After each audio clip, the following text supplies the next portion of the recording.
And I'm also going to record the chat because I think what I picked up from yesterday's Twitter interactions with the folks that were certainly feeling overwhelmed. I think there was a lot of reaction out of just like pure exhaustion and feeling like one more thing. People are asking us to learn about, do all this. Totally want to honor that experience. I know that is what folks are feeling. And at the same time, I do think it's important that we are working on finding ways to dedicate as much time to our digital space as we were in our physical space, and how do we do that that makes sense for whatever context in which you're serving. And so there were a lot of resources offered, and so I'm curious about how a couple of things, how you all are handling, you know however you're managing your spaces, your worship spaces or your digital spaces right now, and how you're feeling about trying to build capacity. I think some of this is a brand new muscle that everybody's flexing and figuring out, and it just, now people are asking you to do more. And so, how have you been stretching that and working that muscle out? And then do you have plans or thinking about things for the future around trying to, again, build capacity, learn some new skills, get some foundational work, all of that? So I'll offer a couple while you're thinking about it, and then I would love to hear how you're doing that. So, I will say that I've been doing this for a long time and I love it, but I continue to follow and think through ways that people are continuing to use this technology. So I hop on a lot of webinars, whether I'm interested in the topic or not, because I like to see how people are presenting and what their slides are looking like, how their flow, what features they're using, just to glean more and more information. It also reminds me, and this is, I can totally be snarky about this, is how bad a lot of this happens, and I say bad in a way that it distracts from what we're trying to do. And so I know people hear that, and I, as I say it, I understand why, but just kind of like, we're doing the best we can. I'm like, I know, totally. At the same time, if we are at a physical location, there are so many physical things we do to make sure that it doesn't distract from the worship experience, that's kind of what I want to try and get us to be in our digital ones. And so kind of when you walk into a sanctuary for the first time and you see that it is unkempt and untidy, and there doesn't seem to be an obvious reason why, other than just there's a pile of things sitting on the corner that now and nobody notices. That's the kind of thing that I'm trying to get to. And so I try to, for me, I join in a lot of things, and it's not as if every meeting I go to, I'm analyzing everything that's happening. I try to have some grace as well, because it's not easy, but at the same time, trying to kind of pick up things, because there are a lot of people that are doing this stuff really well and that the church can get from. The best free resource that I would offer to you is if you are using Canva. So Canva University, all free. I mean, you don't even have to be logged into Canva actually to use it. And so if you are interested in how to use Canva, but also looking at social media strategies, looking at design stuff, it's so good, so easy. I mean, the key for all this is, are we willing to take the time to actually do it? And this is, I think, for any discipline, any new thing. Whenever I do any kind of social media consulting with folks, I'll ask them, like, are you going to put an hour a day or 3 hours in a chunk of time to actually do this? Or do we think it's just going to magically happen? Because if you think it's just going to magically happen, it's kind of like preaching. You don't just get up and preach. Well, most of the time we don't, but this isn't just something you all of a sudden know how to do. So, I think it's the same kind of thing. If you're going to try to build capacity, building some time out, even scheduling a half an hour to watch one or two Canva videos, that's the best resource right now. There's also a couple of boot camps that are out there now around design thinking. And if you are interested in that kind of work, and when other people are talking, I'll try to pop some things in the chat and I'll include it in the recording. But there are a lot of them are cutting their costs down now because they're all online. There are some really high-end ones. The best one right now, if you could go to, is the one at Stanford, but that's a big cost kind of thing. But there's some other boot camp design thinking ones that are like 3 days, 2 days, where you could just go in and kind of get a sense of what people are doing to make the user experience that much more engaging. And so, those are the three things that I'm going to do a boot camp next year. I'm also going to Zoomtopia. If you are super into Zoom and you really want to get into it, there's a cheaper version for Zoomtopia every year. The main one to go is super expensive, but there's a one where you can get the keynotes and go into the exhibition hall. That's like $150 or something. And so Zoomtopia, I don't know when 2021 is, but if you are super into Zoom, then you may want to, if you happen to have continuing ed money or there's something, that could be a thing. And then I think, think groups like this and online communities, I know that a lot of folks have gotten a lot out of the Zoom Facebook group. We're up to 2,700 people in that group now, which seems outrageous to me. But so there's still lots going on, and there are people on there who know far more about the intricacies, as you know, and you've seen about Zoom right now than most people. So still maintaining there. So those are kind of the things that I'm doing as I continue to learn and stretch my own skills and look and vibe and feel about the kind of space we're trying to create. So that's kind of what I'm doing. But I'd be curious, how have you felt your capacity wall, or how are you moving through it? What are you doing to get training or thinking or focusing on this new space that so many of us are in now? And feel free to just unmute and share. Well, I have something I want to share because it's fresh. Mm-hmm. I call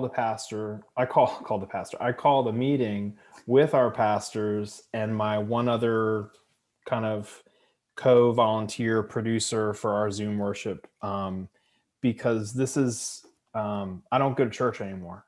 I'm not really, I have lost being a member of my church. And I don't like what it has done to my relationship, to the opportunities to, just be in worship. And so felt like there was a need to talk about the fact that, yes, this is getting better and better, and we've added more bells and whistles, but it's still now all just dependent on two of us. Mm-hmm. And as we begin to dream and think about the future of integrated in-person and digital, that's going to require even more people that currently we don't have. And so we had a really good meeting last night for about an hour. I'm not going to, I won't spend time talking about exactly what we came up with, but just to say that I just think it's important. I don't know if everybody out there has folks like myself that would actually speak up while becoming disgruntled. And so for those of you that may not be running your Zoom worship, to try to have some check-ins with your folks, even though they may say, oh, this is great, everything's fine. I can tell you for a fact, it's just folks, I have that want to be actually a participant in my church. And I don't know if everyone would speak up until the point where they're just burnout and disgruntled and not wanting to be part of anything. And it felt so good last night to just be able to speak my truth, but also share some ideas. Like, I didn't just come to it disgruntled. I came to it with some suggestions for how we might move forward. And also taking advantage of some of the new features where Zoom makes it easier to have multiple hosts that can share content. And so there was some energy around that. And but anyhow, I just wanted to share that because part of that has been how do we finish out the year, but also begin to think very seriously about how we approach the next, what will likely be 6 months or more of still a pure online only worship experience. And there's lots of dreaming about all sorts of other things that we're going to be doing. And I don't want to be Debbie the Downer, but who's going to be leading all that? Because I'm not me. Like, I hear what you're planning, pastor people, and I want to participate. I don't want to run it. So like, let's talk about 2021, but let's be real. And so anyway, I could go on and on. I'm not going to, because you all know what I'm talking about. Thank you. That's great, Andrew. I think that is really, really important. I don't know how many of you all are running it and you need time away. Like I was not in church on Sunday for only the third time since March. And, I think our tech people, whoever is running it for you all, it's important to think, because I mean, Andrew, you didn't sign on to become staff. So No. And fortunately, your pastors, I hope, knowing who your pastors are probably trying to figure this out. So what a great community. I hope you're able to figure that out. I'll give you and I'd love to hear how other people are handling this. So what we did is we recruited 4 people who were interested in doing the hosting that I do. And with the agreement that it would only be once a month. So they'd only have to do it once every 3 months, and maybe occasionally more if I take a Sunday off, or because I still like doing it. And what I've told them though is I'm not going to really, I'll meet with them once, but they're now this new team. Like so they, all they asked of me is I did 2 services where I captured cursor moves and screen. I just recorded my entire screen with cursor moves from the beginning of the opening of the pre-worship prep all the way to the end. And God bless them, all 4 of them watched those 2 videos. So those are like an hour and 45 minutes. They watched them both. And so they knew exactly where I'm moving and what's going on, so that they could all practice as a group. And so they've kind of developed this team. And so if you have 2 or 3 people and you can promise them, because I knew that what they were afraid of is what has happened to Andrew. It's like, oh, you're going to now want me, I'm going to do this for everyone. Like, no. I like doing this still, but once a month between the 4 of you, somebody can take it. And then occasionally somebody else, right? So, and this is the second time. And then they do a post-mortem with me afterwards. So we'll kind of do a how did it go? And that seems to have worked out really well. But giving folks the tools and resources so that it doesn't say like, here's the Zoom password, host. We were able to kind of walk through setting up a team to do that. And it's a variety of folks. So I have a 7-year-old who used to run the soundboard and is interested in learning it. And then we have a younger 20-something who kind of could do this in her sleep. And then we have everybody in between. So we found that to be a helpful model. If you can find a couple of people, that seemed to have worked really well for us. So other folks, how have you responded? Have you taken your time off? How are folks doing things? I'd be curious. Thank you, Andrew, for sharing that though. I'm officially on vacation today until next Saturday, but I've already prepared, like we do PowerPoint and I create the PowerPoint. So I've already created the PowerPoint for next Sunday. But I seem to be the only interested party, and I'm the pastor as well. I forgot to mention that. So recruiting is a great idea. I don't have a lot of depth in the congregation, so that's a challenge for me. But as far as taking my time off, I'm taking my time off, except as soon as I'm off this meeting. So how did it run yesterday? I wasn't on vacation yesterday. Oh, you're taking Monday to Saturday, basically? Right, yeah. That's not really time off. Well, it works for me at the moment. And I'm here, so that's true. Either, so how might you, like, something happens to you though, and this is for all of us, right? If something happens to you and that Sunday, like, are there ways you could split it out? So there's the Zoom person and then there's the PowerPoint piece that you can do ahead of time, or is there any way to like finagle parts of it out to other folks? Possibly. But if I'm actually gone on a Sunday, I just tell people of all the other different Zoom services that they can join. And great. Yeah, that's fine. Yeah. Okay. That's always my default. We've done that twice where I'm like, okay, the so and so. We're all going to go over here, and or we've done once, and then two churches come to us, like, go over to this church. Theologically, we're very close, but it'll be a different experience.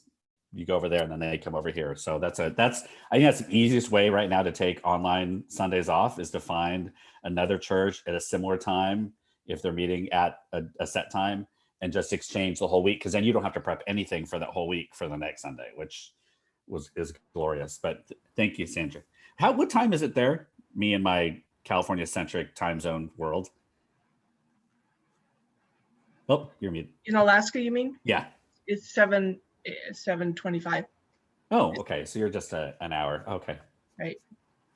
I'm a horrible geographer. This is Kathy, and I just took my second Sunday off since March. And the first one, we used a video of it was one of the national church leaders prepared worship services.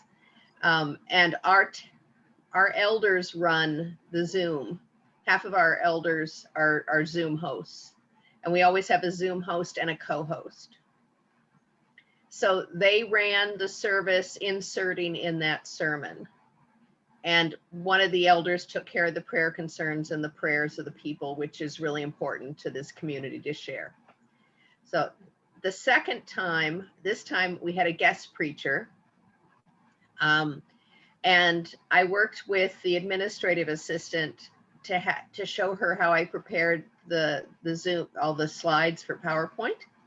And what I pretty much did was I gave her the former PowerPoint presentations, and she could pull calls to worships and confessions and things out of other weeks to put it into, to create a new one for that, and then change the announcements. So it wasn't such a huge piece for a first time to do that. And the guests that came in got the full honoraria for preaching, and people got to see somebody different in that role for a change. Yep, that's great. I mean, again, I think it is, kind of what Sandra's saying, like, depending on where your depth of people and all that, if you can try to find ways, not everybody has a ton of people that you can pull from. And so how do you find maybe pieces that you can hand off? So that is good. And I will say that bringing other preachers in is such a great idea. Preachers, mission partners, all kinds of folks who would never otherwise get to be in your space to bring folks in. If you need a preacher, there's a person right now, Ashley Datar-Burt, who's out of the Bronx, in Presbyterian. She led a Bible study, a tri-church Bible study for the congregation I'm serving, as well as just came in and preached this past Sunday. Excellent. She's now she just left her congregation, is now gigging. Ashley Datar-Burt is a great person right now. If you need a preacher, plug. I don't get a commission. I'm not her agent, but. The other piece I want to toss in was a mistake I made, and that good. I was gone for my vacation for a full week, and I came back on Friday, which meant that all the preparations for Sunday had to be done on Saturday. And that's why I'm jet lagged. I'm absolutely exhausted from going from full vacation mode to having to churn that out and getting it done at like 3 a.m. in order to be ready for worship on Sunday. Yeah, many of us have been in ministry for a very long time, and we still do things that it's like, I've done that too, where I've come back. I'll come back on Saturday and finish up for Sunday. And then I'm in the middle of them, like, why did I do that? Like, what is going on? Yeah, that's awesome. Other folks, how are you? Go ahead, Katie. So I took yesterday off as well. Oh, look at all of us taking Sundays off. I know. And it was the first time that we didn't kind of shut down church. I think I've taken 2 off. We did Labor Day and we did 4th of July, and we just had, because right now we have a music director, the youth director, and I who run worship. And I create all the slides. Music director adds music. He runs slides, like he basically produces the service.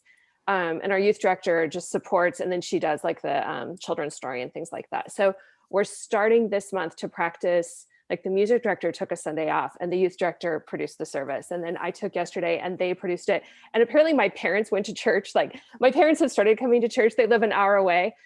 They go to their church and then they come to ours. But my parents went to church and I wasn't there. So I got this report from my mom. So apparently it went quite well.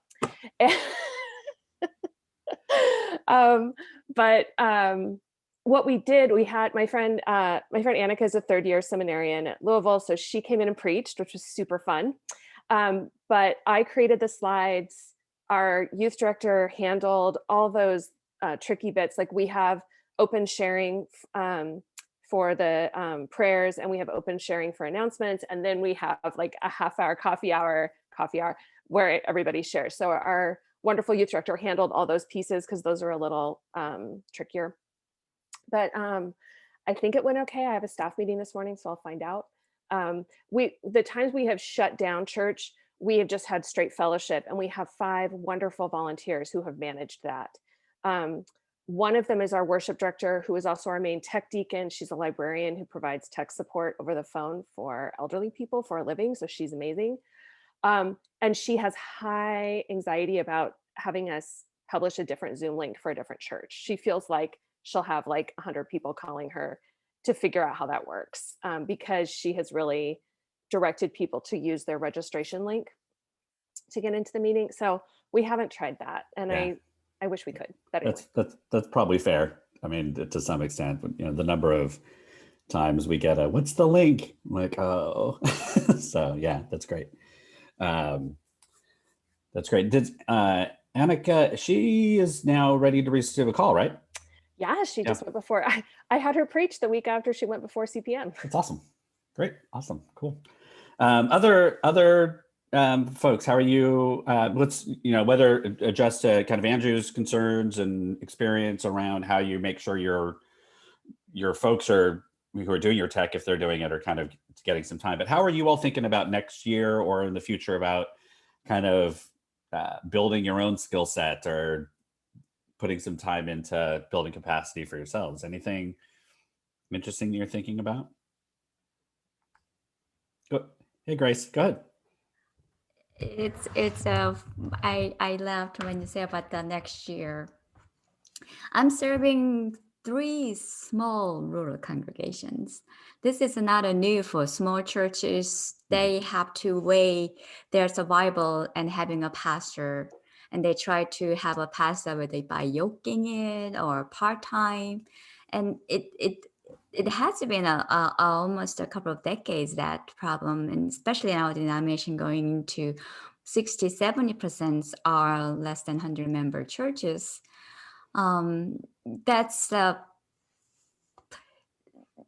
It is not new, but having this new form of worship, and I have thought there's this new creative way of handling or approaching the worship itself, that we have to have a pastor, then we are failure church. I mean, if we are moved that, then how can these small churches have vital ministry? Not big, they won't going to be a big church, but wasting energy on that. But small still have a vital church. Pastoral leadership seems to be one of the essential part of it. But often, even meeting the minimum salary is too much. The resources are drawing into. So how this new form of worship we are accustomed to be available in a creative, helpful way? Yeah. For small churches to be. Have you connected with MB McCandless? Does that name sound familiar? MB McCandless. She is in, somebody help me out, Ohio? West Bethesda Presbyterian in Ohio. Yeah. So MB McCandless does 2, and then she kind of also sometimes with a third congregation. And she's my go-to kind of person who's thinking about how to do yoked ministry in small rural communities well. And she has kind of managed to get the 2 main ones and then occasionally a third one in to do hybrid worship together. And so that now before she was obviously going to each place and doing that whole every third Sunday and that kind of stuff. So, but now she's doing some creative things with this kind of digital space that people seem to be jiving with. If the option is closing, I think their churches, or not having a pastor, I think they have been like, oh, we still get to be our people. We still have our building. All the things that often will get in the way of those conversations for good or bad reason. But she's managed to kind of build out a way for these three churches, mostly two, but often three, to see a new future for themselves. And she's committed to rural yoked ministry. So MB McCandless is the person you want to connect with. And she's definitely, because that's for many of us, yes. If you can type her name, I will type the exact I'll get that in. down. Yeah. But right now, I'm working with the three church community setting already. So Andrew just put her email in the chat. So totally get in touch with MB. Tell her that the group sent you. Yeah, she's excellent. Good. Thank you. Cool. Other folks, what are you thinking about kind of building capacity, things about the future? What are you going to do or thinking about? Go ahead, Jane. So we're following the lead of our members who are asking for things that would mean a lot to them. And we're taking those requests gracefully, not as you must, but as in, might this be possible? And we're finding that there's just sort of a steady flow of requests as people begin to think about what they're missing, but also what might be possible. Can you share some of what those things might be? So yesterday, what our practice is in the time, we start letting people in about 10 minutes before worship. Most of that time, there's a welcoming slide with an image for meditation. And then the 2 minutes right before worship, there's music. So for the first 18 minutes, if you arrive during that time, it's silent. And we had one person who hadn't been in a while, and he wondered if his audio was messed up. So that question that came through the chat, we're going to revise the screen to make it clear that it's not quiet meditation. It's actually silent. There is no sound. There's nothing wrong with your system. So it's just a small improvement to just de-stress for people.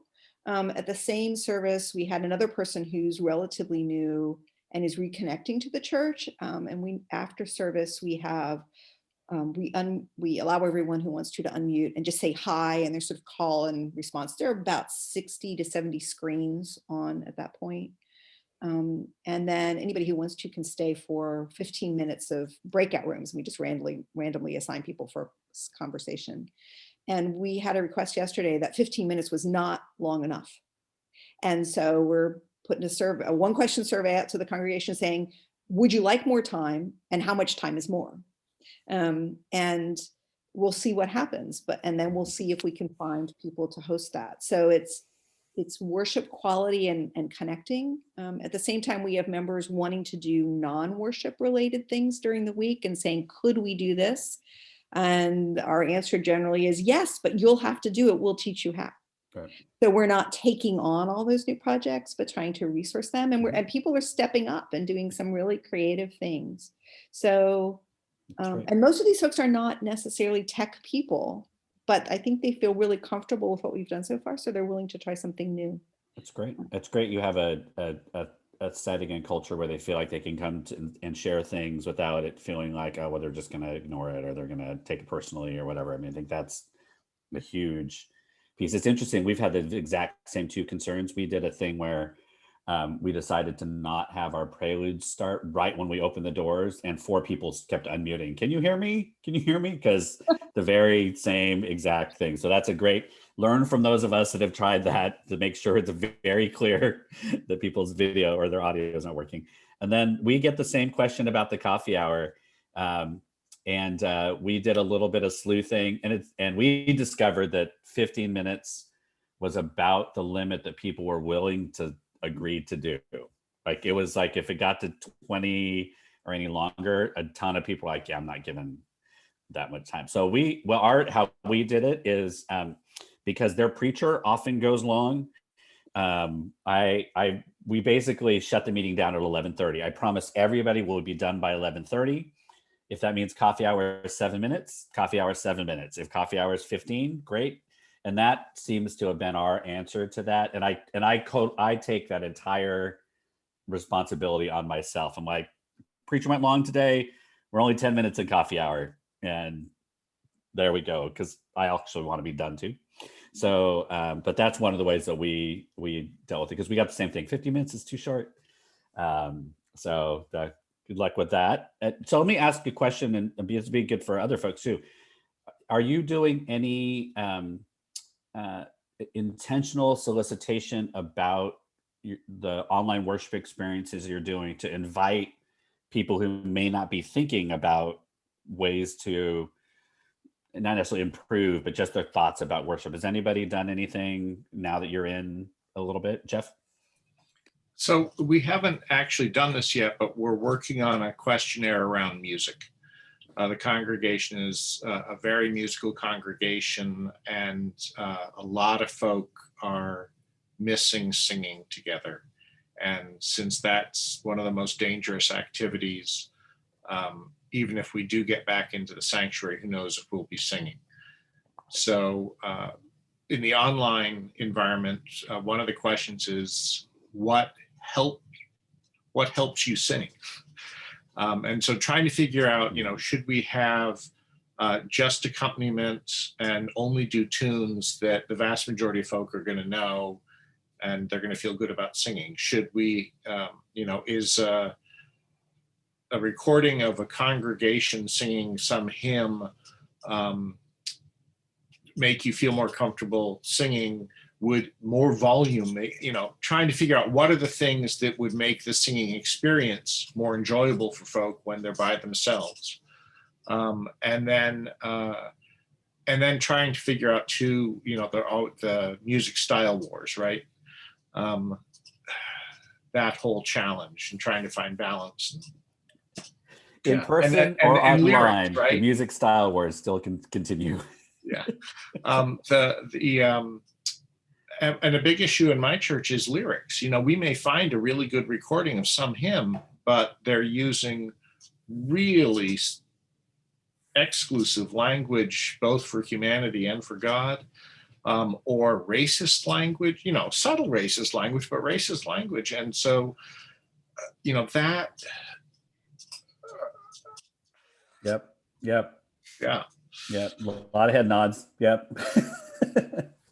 So we're trying to figure out what that questionnaire should say so that people will actually fill it out, because I think you get more than the 4 questions, you're not going to get answers. Well, and important for us, we've done a couple of them, and I've been clear with the worship team. I'm like, I don't want to ask questions that will solicit responses that we're not prepared to deal with. I mean, I think it's really like I know that the congregation is split about using the chat room during worship.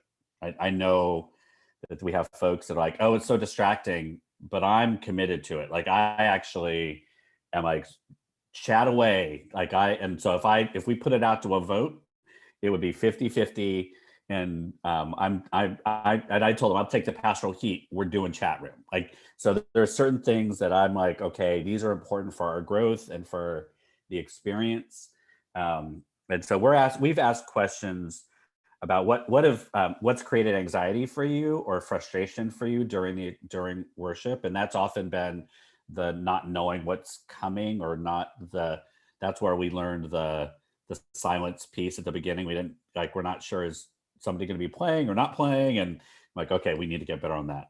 So as you're thinking about it, understanding your own non-negotiables, I think is a really important piece for how you're crafting this, because it's new for everyone. So, what are the things that you're hoping that you want to include and make sure happen? And we also shifted our music. We were just doing accompaniment at the beginning of this. And when we added a cantor, that's where it shifted everything for us. And that was I think one of the better decisions we made was to add a cantor to our organist in the sanctuary, really far apart kind of thing. Made that decision. So other people, how are you soliciting information, or how are you thinking about future things for your own development? Well, I'll say I'm trying to I'm getting ready to start figuring out how to improve our music experience as well, because that is for our congregation an important piece. And I have to go back to say, Andrew, I really appreciated your sharing, because when you started, my thoughts were on, I'm afraid to ask people to do stuff because of that same thing. And I know, and a lot of my congregation doesn't want to do this part. They want the experience, but they don't believe they have anything to contribute to making it happen. And I have there's one tech person. She and I do the whole thing. We just yesterday started splitting it. It used to be we would trade off and one person would do the whole service, and it was just getting to be too much with running slides and trying to deal with muting and spotlighting and all that. So we're the two of us are splitting this, and I'm leading worship the whole time. So what I'm now that we're sort of settled into a groove, and I'm not terribly thrilled with the product that we're putting out, for lack of a better phrase. It's working, but I'm now trying to figure out what can I do to make it more engaging, more enriching for people, and not just this product that we're putting out. And so, as I said, I'm starting to look into what are the simple ways to improve the music experience with a music director who has a full-time job elsewhere, and an accompanist, both of whom we just voted to, in order to try to make the budget look some sort of balance, we have to cut both of their pay. And they knew it and they were on board with it, but still I have to go back and say, okay, this is what we've decided on as far as that is. And oh, by the way, can you start doing this?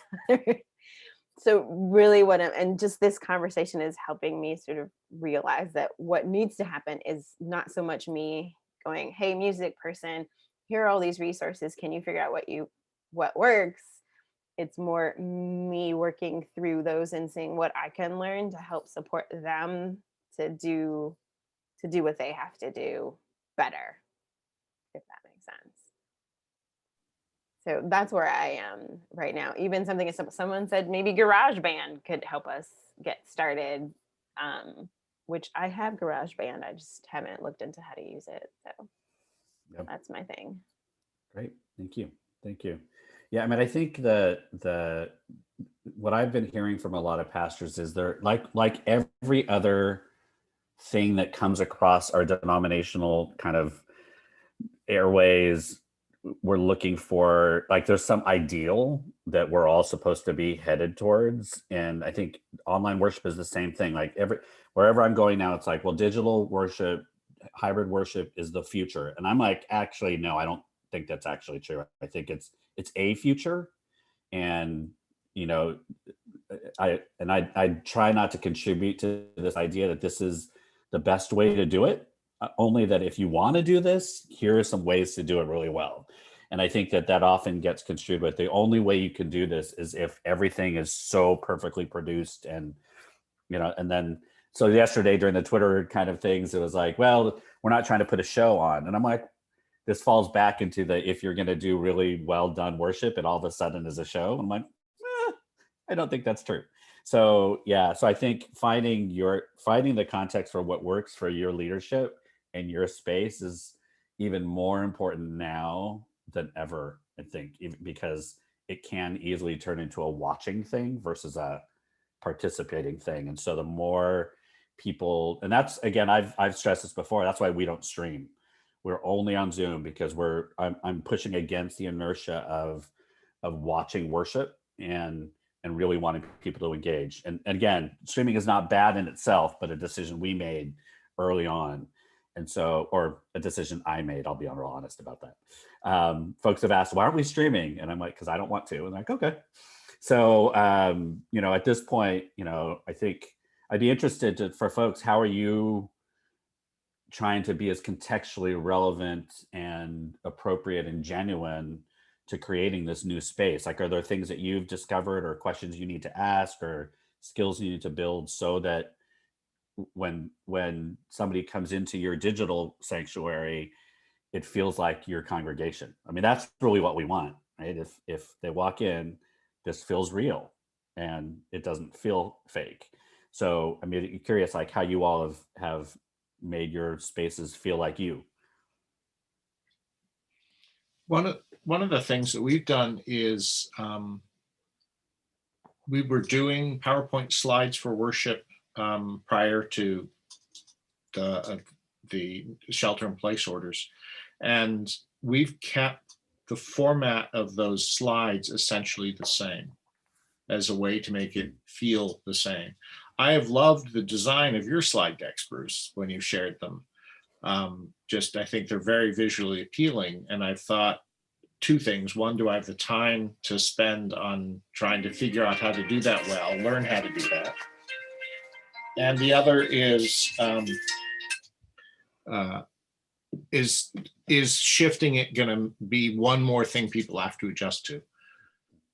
So like for Christmas Eve, we're going to do essentially the order of worship that we've done for Christmas Eve for years. Yeah. I'm not sure how we're going to actually pass light to one another. I don't think that's going to work, but trying to keep as much as possible the same, just for that sense of this is what we're used to. Not even, I don't even know how much that is part of who we are as opposed to just how we've done it. Mm-hmm. I think there's great validity of generally I'm a like reimagine the space and not try to replicate what you do on Sunday in person. But I think for some seasons, huge amount of comfort. So what the thing we're doing, so we're mailing an invitation and the words to Silent Night and a candle to each of our households. So that so they'll all get one candle and a little paper sleeve and a half sheet that has the words of Silent Night, and then invitations to two of our two services. So, and then we're gonna have everybody turn their lights out, kind of like you do normally, right? And everybody hold their candle up on the Zoom screen. We're gonna test it out. I don't know if it's gonna work, but that's what we're gonna try. And I actually thought about getting a few groups of people. And now that you can lock people's screens, like I'm hosting you, so your screen is locked to my view, you could actually do a candle lighting thing, almost faking it going that way. And then Jeff, we played around with trying to do something like that as a teaser, because you can't, it wouldn't be as difficult as it used to be now that you can lock people's views, so that you know where everybody is on the screen. But anyway, so we're mailing the candles out, and it's a really easy off, right? I mean, you just print out invitations, put the words on the back, and slap your Cokesbury candles in the mail. So that's what we're doing. We do have a bunch of folk who live in assisted living or retirement communities where they can't use wax candles. Yeah. So the Advent wreaths, we did an Advent in a box, and about 30 households asked for these. Oh, that's right. And we're sending out battery powered votives. I got to think about that. That's a great thing, because we do have battery. When I got to this church, they were still handing out wax candles to like 2-year-olds. I'm like, why are we giving 2-year-olds flames? So we got the battery one, and they had more fun with those. But that's a good idea. So we have them. We could just mail those to our retirement community of people, because you're right. Thank you, Jeff. That's a good catch. Right, other folks. Yeah, sharing candle, and for the Christmas service, actually, we small churches managed to do let's do Christmas service together on Zoom. So we have 9 churches doing 9 lessons and carols, and each church taking a part, and that how to make a worship experience together with the candle, same word of order of worship. And it's something we can be excited and watching other churches what they do. So we are so looking forward to have that. That's a great idea. I mean, I think collaboration is always a lot of work, but it's so worth it. And in some ways, it's easier right now. It still takes a lot of work, but in some ways, right now, that's a great idea. Grace, thank you for sharing that. Honestly, that Pastor says, it sounds like a great idea, but I don't know. I can't picture it. So I said, just come and see. If we want to use it. The presbytery can't picture it? I'm trying not to make faces. I'm not good at that, by the way. Other folks, what are you doing to kind of be genuine, or trainings or things you're thinking about in the new year or in the future? So one of the things that we did when we were in person, and now that we're on Zoom in person, we're still doing. We've always had lay people read the scripture and do a children's time and participate in a variety of ways of lay leadership, and they're actually doing more. So we always have at least 2 lay people in addition to the worship team, and then we have a new pastor who arrived in the middle of COVID, and she's marvelous. And she has done an occasional speaking of faith time when members of the congregation actually give the sermon, several people on a given Sunday on a particular topic. We just did that yesterday and it was amazing. So what we end up having, a benefit of that, is, first of all, we get to see and hear from each other, which is lovely. But also those people have to arrive early for worship, so they get to see the behind the scenes stuff, but they don't have a whole lot of responsibility. So they're just hanging out. And the impression I get from them is it feels a bit like a privilege to hang out with the new pastor. After all, she's never been real live in person with us in worship. So to have that behind the scenes time with her is really very cool. And we've had people say, oh, I wish I could come back and do this next week. It's so much fun hanging out, because it's that 20 minutes of just relaxed and chatting and what's going on in your week. And so I think that actually is potentially a recruitment tool for your tech team, because they see how relaxed it is, that it isn't hyper and stressed, and that there are a bunch of us and that they're not alone. And so we now have a pretty good set of backup people who we can call on if somebody got sick or needed to travel, just from that experience. So I pass that along as an idea. Get your lay people in the behind the scenes stuff, just as observers with a particular role, and let them see it's not as scary as they think it is. Great, thank you. Yeah, we do a similar thing. We bring people in and we do give them one role. We give them, we ask them to, during the service, if anybody gets unmuted, that's like, it's very simple. You can mute people.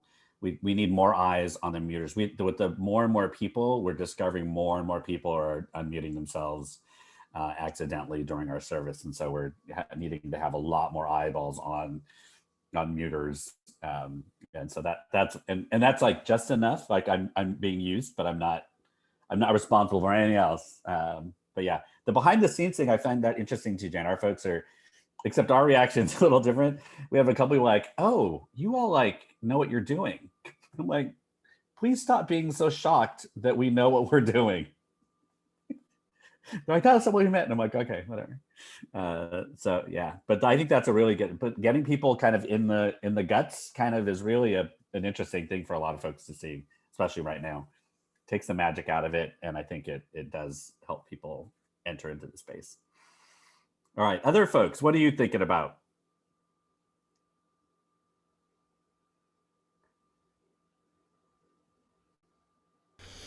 I'm finding it fascinating to be in a church that has never done anything digital. Last Sunday was our very first Zoom service. Okay. And so I have done a lot in my previous church, and I'm now holding hands. Last week was our official Zoom training week, where we had meetings every night of the week to start practicing.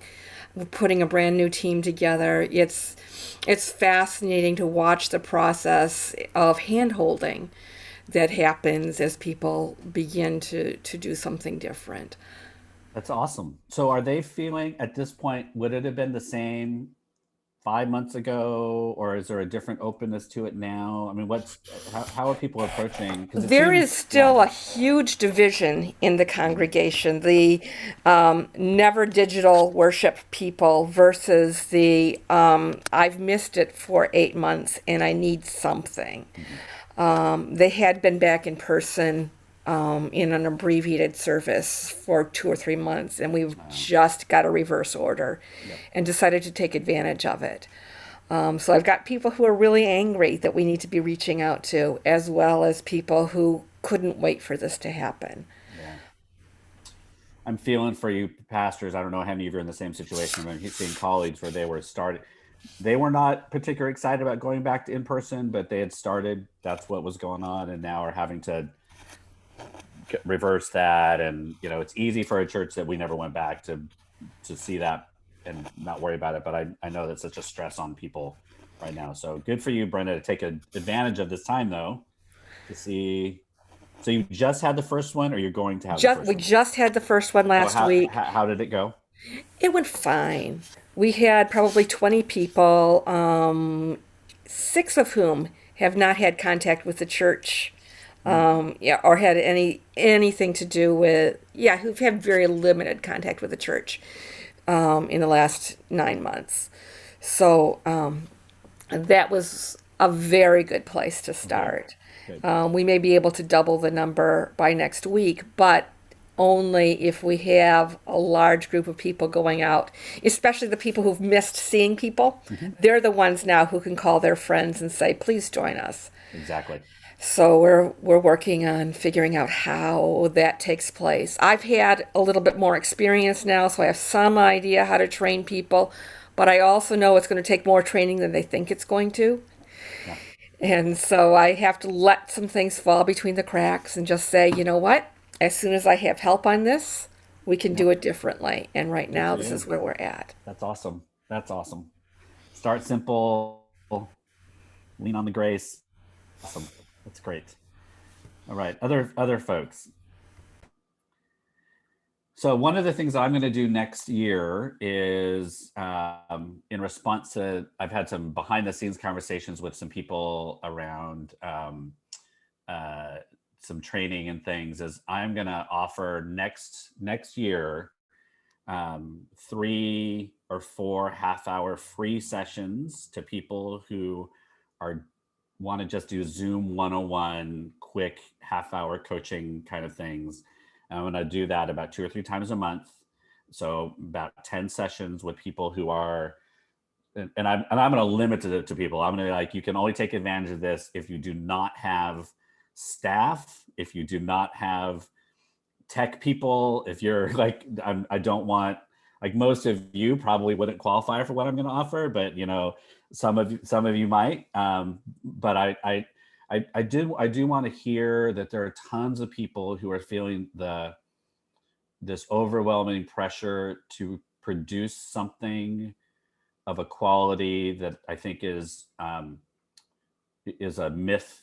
Kind of like there is some ideal Zoom worship experience, and so we want to try to offer some time to that. So when I put that out, would help if you spread the word, because I do think our denomination, we're trying, Presbyterians, you know, and I don't know how you all have experienced your presbyteries, your synods, denomination. I think we've done some good attempts, but I don't know if we've drilled down to folks' real needs at a local congregation. I've heard a lot of folks talk about there's a lot of resiliency work out there, which is great, but that's not helping me design a Zoom service. So, you know, kind of that. I know the Methodists have been really good at it. I don't think we have any United Methodist people. They have a whole page where they offer free graphics and free all this stuff.